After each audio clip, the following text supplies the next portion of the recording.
Assalamualaikum warahmatullahi wabarakatuh. Ceramah Gus Miftah di Lampung yang menyebut PKS sebagai Wahabi dan karena itu sedang memframing Amin, bagian dari Wahabi ini menunjukkan sesat cara berpikir.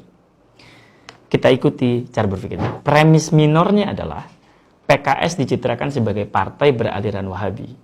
Premis mayornya, Amin didukung PKS. Natijahnya, Amin didukung Wahabi. Kita ikuti alur berpikir begini. Premis minornya, Gelora adalah pecahan PKS dan sekarang ini diketuai Anies Mata yang lulusan LIPIA. Panjenengan tentu tahu semua bukan apa itu LIPIA? Nah, premis mayornya Prabowo Gibran didukung Gelora. Natijahnya Prabowo didukung Gelora yang dipimpin alumnus LIPIA yang jelas-jelas Wahabi. Cara berpikir sesat begini kalau kita runut masih banyak sekali contohnya sebenarnya. Malah bisa lebih parah sebenarnya kalau kita singgung dengan keberadaan Abu Janda misalnya, pendukung fanatik Israel yang sekarang ini menjadi pendukung Pak Prabowo dan Pak Gibran. Natijahnya gitu, berarti Prabowo Gibran ini ya pendukung Israel. Tetapi kita tidak ingin terjebak dalam cara berpikir gholat begini. Ini dalam mantik sebut berpikir gholat. Kita sebagai Nahdiyin memiliki wazan sendiri, memiliki timbangan sendiri di dalam menentukan capres-cawapres. Minimal kita menentukan fikriyatan, harokiyatan, amaliyatan.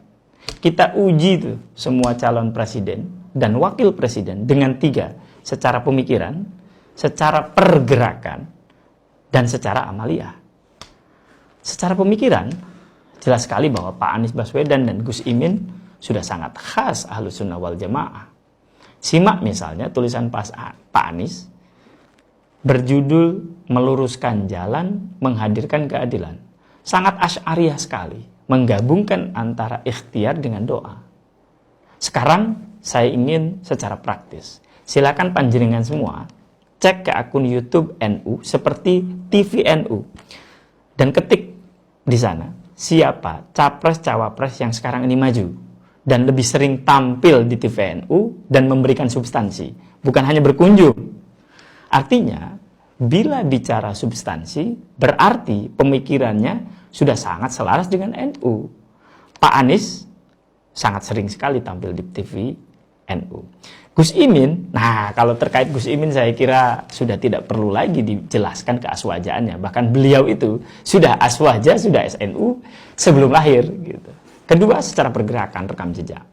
Pak Anies di Jakarta telah berkontribusi kepada NU secara konkret. Berbagai kegiatan di Jakarta melibatkan NU. Mulai dari pembangunan seperti di Transjakarta sampai kepada pemberian vaksin ketika COVID.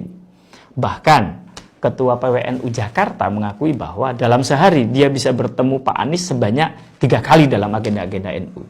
Artinya sebenarnya keberpihakan Pak Anies itu jelas dan konkret. Selain itu, Pak Anies lah Gubernur DKI Jakarta pertama yang memberikan beasiswa kepada santri, kepada siswa madrasah di Jakarta melalui KJP+.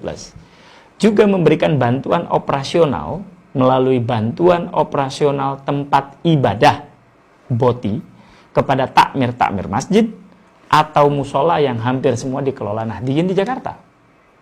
Kalau Gus Imin, saya kira tanpa dorongan dan desakan dari Partai Kebangkitan Bangsa, regulasi terkait pesantren, santri, mungkin tak akan lahir di Indonesia. Mulai dari hari santri sampai kepada undang-undang pesantren. Gus Imin lah melalui PKB yang memperjuangkannya semua itu. Bahkan saat ini banyak sekali agenda-agenda di bawah PCNU dan sebagainya mendapat dukungan dari PKB. Ketiga, amaliyah. Setelah menjelaskan 2 hal di atas, sekarang kita boleh juga membuktikan kepada Nahdiyin bahwa amaliyah capres-cawapres ini sesuai dengan kita. Kita tes saja bagaimana misalnya Pak Anies Baswedan menjadi imam sholat dan Pak Prabowo menjadi imam sholat. Dan bagaimana mereka ketika membacakan kunut. Atau kita bisa mintakan misalnya, bagaimana Gus Imin membacakan khutbah atau Pak Gibran membacakan tahlil. Sederhana saja.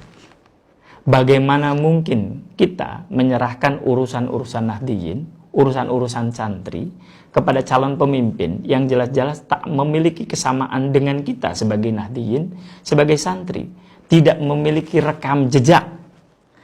Nanti yang akan kita pilih itu adalah presiden dan wakil presiden. Dalam hal ini adalah Pak Anies Baswedan dan Gus Muhaimin Iskandar, atau Pak Prabowo Subianto dan Pak Gibran. Bukan orang-orang yang mendukungnya. Mereka lah yang akan menentukan dan memutuskan. Gitu. Jadi, bagaimana kita meluruskan cara berpikir seperti Gus Miftah tadi? Cuma perlu satu hal. Berpikir benar dalam rangka kebangsaan. Presiden dan wakil presiden itu dipilih oleh setiap warga negara dan kelak akan melunasi janji kemerdekaan Indonesia.